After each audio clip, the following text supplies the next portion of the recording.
Railway പാളങ്ങൾ മുറിച്ചു കടന്നുള്ള നാട്ടിടവഴികൾ അടയ്ക്കുന്നതിൽ Palakkad ഡിവിഷനെതിരെ BJP. നിയമം നടപ്പിലാക്കുമ്പോൾ ആളുകളുടെ പരാതി കേൾക്കുകയും പരിഹരിക്കുകയും ചെയ്യണമെന്ന് കോഴിക്കോട് ലോക്സഭാ മണ്ഡലത്തിലെ NDA സ്ഥാനാർത്ഥി M.T. രമേശ്. ഡിവിഷനിലെ യൂണിയൻ നേതാക്കളായ ചില ഉദ്യോഗസ്ഥർ കേന്ദ്ര സർക്കാരിനെ അപകീർത്തിപ്പെടുത്താൻ ശ്രമിക്കുന്നുവെന്നും M.T. രമേശ് ആരോപിച്ചു. സുരക്ഷിത ട്രെയിൻ യാത്ര ഉറപ്പിക്കാനെന്ന വാദവുമായി പാളങ്ങൾ മുറിച്ചു കടന്നുള്ള കാൽനട യാത്ര തടയാൻ പാലക്കാട് ഡിവിഷൻ അടിയന്തര നടപടികൾ ആരംഭിച്ചിരുന്നു. ഡിവിഷനിലെ പലയിടത്തും കാലങ്ങളായി നാട്ടുകാർ ഉപയോഗിച്ചു വന്നിരുന്ന ഇടവഴികൾ അടച്ചും ട്രാക്കുകളിലേക്ക് കയറുന്ന പടികൾ പൊളിച്ചുമൊക്കെ മുന്നോട്ടു പോകുന്നതിൽ വ്യാപക വിമർശനമാണ് ഉയരുന്നത്. പട്ടാമ്പിയിലും കോഴിക്കോടുമൊക്കെ സ്കൂൾ കോളേജ് വിദ്യാർത്ഥികളും നാട്ടുകാരും കാലങ്ങളായി ഉപയോഗിച്ചു വന്നിരുന്ന വഴികൾ പെട്ടെന്ന് മുന്നറിയിപ്പില്ലാതെ അടച്ചതിനെ ചൊല്ലിയായിരുന്നു വിമർശനങ്ങളും പ്രതിഷേധങ്ങളും.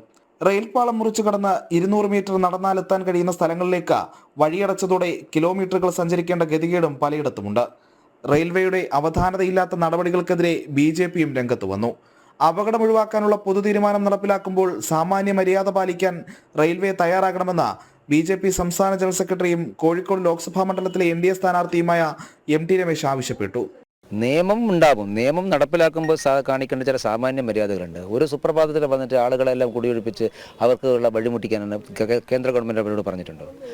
നടപ്പിലാക്കുമ്പോൾ അതിനുള്ള ആളുകളെ പരാതി കേൾക്കണം, ആ പരാതി പരിഹരിക്കാൻ ആവശ്യമാണ്. പാലക്കാട് ഡിവിഷനിൽ കുറച്ച് കാലമായിട്ടുള്ള ഏർപ്പാടാണ്. ഞങ്ങളുടെ ശ്രദ്ധയിൽപ്പെട്ടിട്ടുണ്ട്, കേന്ദ്രമന്ത്രിയുടെ ശ്രദ്ധയിൽപ്പെടുത്തിയിട്ടുണ്ട്.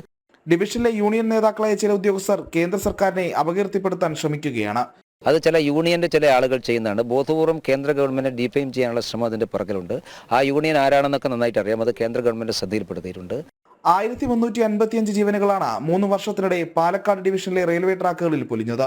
പാളങ്ങൾ മുറിച്ചു കടന്നുള്ള കാൽനട യാത്ര അപകടങ്ങൾ വർദ്ധിക്കുന്നതിനുള്ള ഒരു കാരണമായി റെയിൽവേ വിലയിരുത്തുന്നു. പിന്നാലെയാണ് അനധികൃത നാട്ടുവഴികൾ അടയ്ക്കാനുള്ള നടപടികൾ ആരംഭിച്ചത്. എന്നാൽ പല സ്ഥലങ്ങളിലും ഇത്തരം വഴികളെ മാത്രം ആശ്രയിക്കുന്ന ആയിരക്കണക്കിന് ആളുകളുണ്ട്. അവർക്ക് പകരം സംവിധാനം ഒരുക്കേണ്ട സാഹചര്യം വിലയിരുത്താതെയായിരുന്നു നടപടികൾ. ജനം, കോഴിക്കോട്.